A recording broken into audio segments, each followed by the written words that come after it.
माझा जन्म जंगलात झाला, मी जंगलातच राहतोय.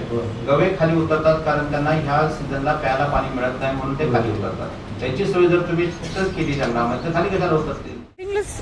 पंचायत समितीमध्ये आज मेसरी जिल्हा परिषदेचे सदस्य संग्रामसिंह कुपेकर यांनी सर्व शासकीय अधिकाऱ्यांसमवेत आढावा बैठक घेतली. काही मक्तेदार हे लोकप्रतिनिधी आहेत आणि ह्या लोकप्रतिनिधींना वच्च घालायचं असेल तर लोकप्रतिनिधींनीच त्यांच्यावर दबाव आणायला पाहिजे. एका ठेकेदाराकडे 8-8, 4-4 कामं आहेत. कामं पूर्ण व्हायला पाहिजेत. ज्यांची ताकद नसेल तर त्यांनी घ्यायचं नाही काम.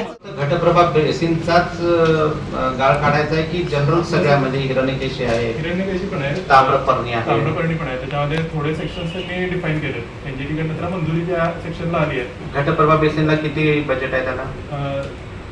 3,85,00,000.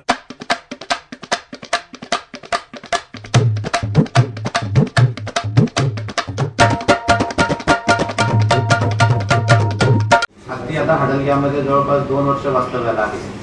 त्याच्यापैकी कोणतंही काम आपल्याकडून होत नाही सर. आपल्याकडे कोणताही निधी तुमच्याकडे का चार्ज आहे तो आता पेमेंटसाठी कदाचित दिला असेल, यांचं पेमेंट व्हावं म्हणून. 17 तलावांची माहिती कोण देणार मग? या सेन्सिटिव्ह विषय आहे तो भागातला.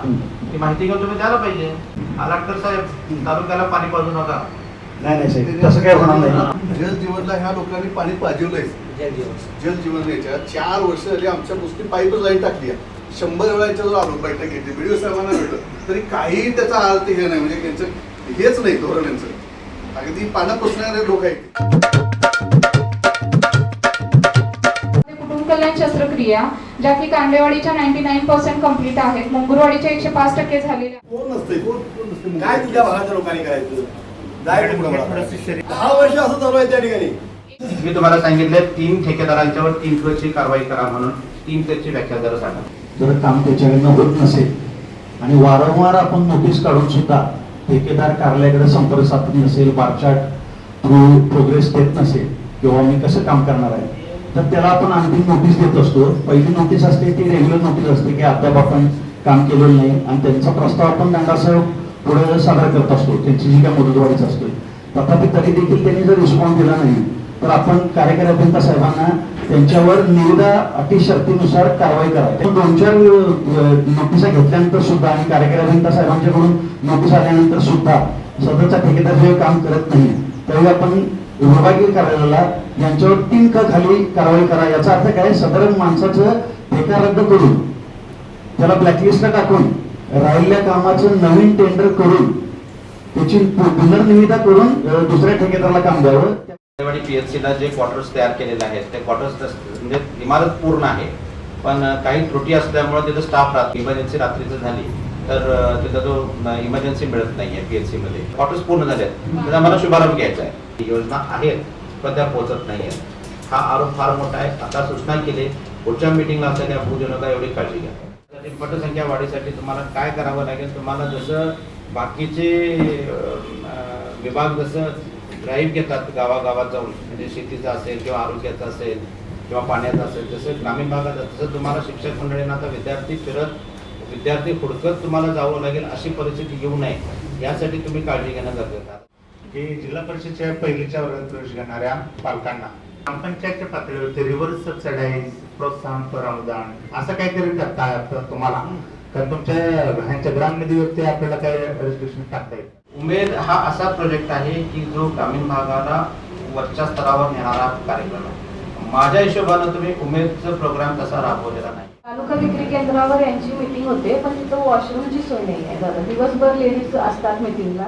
रविवारचे लोक येत आहेत, त्यांची गैरसोय का होतीये? तुमच्या गाड्यात सावधून जमवता येते. लोकांना जायचं कुठं सांगा? 1-2 गाड्या तुमच्या 8ची एक, 12ची एक आणि संध्याकाळी 7ची गाड्या सोडते आणि ह्या गाड्या बंद करतात. त्याच्यामुळे लोक रविवारची बाजारला येणार कशी गाडी करतात?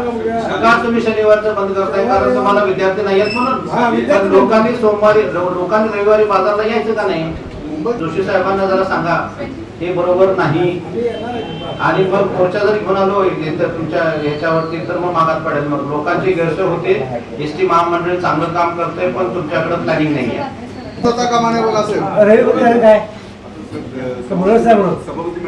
ह्या शनिवारी जर एसट्या बंद झाल्या मला कुठल्याही कार्यकर्त्यांनी सांगितलं तर मग तुमच्यावर मोर्चा येणार एवढं मी सांगतो. लोकांचे गैरसोय होता कामा नये. जोशी साहेब काय म्हटले ते आम्हाला परत लेखी स्वरूपात कळवा की हे परत होणार नाही म्हणून. व्हिडिओ साहेबांना पत्र द्या, कॉपी आम्हाला ती घाला द्या. कधीपर्यंत द्या? आज संध्याकाळपर्यंत आम्हाला लेटर ऑफिशियल पोचलं पाहिजे. कसं पोच करायचं तुम्ही बघा. जेवढे शिक्षक अवेलेबल आहेत त्यातले मॅक्झिमम शिक्षक हे अबाव 50 आहेत आणि काहींची आता 2 वर्ष 6 महिने 1 वर्ष सुट्टी राहील. ते काय करायला लागले काही रजा ठिकाणी टाकतात. आता रजा टाकतात आणि ऑर्डर घेतात आणि रजा टाकायला लागले. आणि काय होतं ऑफिशियली त्या शाळेत शिक्षक तुम्ही दाखवताय ऑफिशियली तर अस्तित्वात तो नसतो. इंग्लिश तालुक्यामध्ये गाव तिथं स्मशानभूमी आणि गाव तिथं अंगणवाडी आहे. कारण जागा आहे कारण जागा उपलब्ध नाही 12 गावामध्ये. तुम्ही ती 12 गावं आम्हाला मेन्शन करा. ग्रामीण भागातल्या लोकांची गैरसोय होता कामा नये हा प्राधान्यानं आजच्या बैठकीचा हा हेतू होता. आणि याच्यामध्ये ज्या काही त्रुटी आहेत त्या आम्ही स्वतः काय घेतल्या येणाऱ्या कालावधीमध्ये जिल्हा परिषदेच्या माध्यमातून मी इथं जे विषय संपत नाहीत ते वरच्या सभागृहामध्ये नेऊन तो पूर्ण करण्यासाठी ही जबाबदारी आमची असणार आहे म्हणून हा रिव्ह्यू बैठक घेतलेली आहे. परत ही बैठक अशीच आपण वारंवार घेत राहावे जेणेकरून आम्ही कुठं आहोत आणि योजना ह्या ग्रामीण भागापर्यंत किती पोहोचलेल्या आहेत याचा सुद्धा अभ्यास आम्हाला होईल. त्यामुळे या बैठका होत राहतील. कुठलीही तक्रार ग्रामीण भागातल्या जनतेकडनं येऊ नये याची काळजी आपण गडिंग्लज तालुक्यातल्या सर्व अधिकाऱ्यांनी आणि कर्मचाऱ्यांनी घ्यावी. जनगर्जना लाईव्हसाठी कॅमेरामन जय्यद सय्यदसह लता पालकर, गडिंग्लज.